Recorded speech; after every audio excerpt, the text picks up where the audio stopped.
కూడా చెప్పాను. ఒక కాలనీలో దేవుని మందిరం ఉంది అంటే ఆ కాలనీకి ఆశీర్వాదం.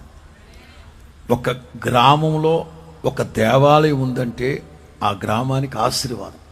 ఎవరి మత విశ్వాసాలను బట్టి వాళ్ళకి అది ఆశీర్వాదం. చాలామంది ఎందుకో సంకోచిస్తూ ఉంటారు.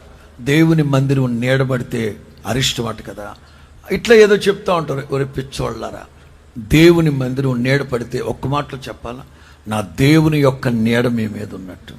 అది ఏదైనా, దేవుని మందిరమైన దేవాలయం అని ఏదైనా సరే, అది అక్కడ ఉండడం అది ఆశీర్వాద కారణం.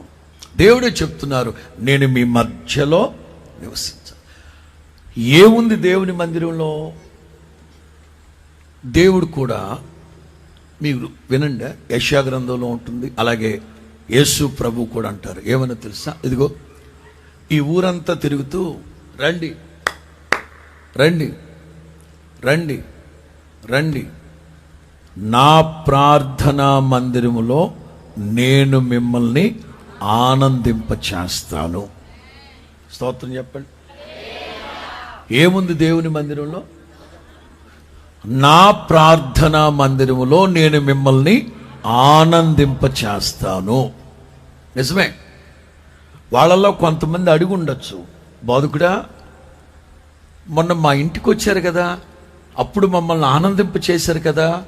నిజమే. మీ ఇంట్లో మీకు కలిగే ఆనందం 20%. మా పేటలో స్వార్థ సభ పెట్టినప్పుడు మమ్మల్ని ఆనందింప చేసావు కదా బోధకుడా, అది 40%. మీ ఇంట్లోనైనా, మీ వీధిలోనైనా, మీ పేటలోనైనా, మీ గ్రామంలోనైనా నేను మిమ్మల్ని ఆనందింప చేసిన మాట వాస్తవమే.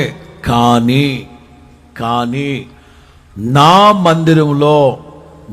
మందిరంలో సంపూర్ణమైన సంతోషం, సంపూర్ణమైన ఆనందం ఉంది. స్తోత్రం చెప్పండి గట్టిగా. కూడా చెప్పాను.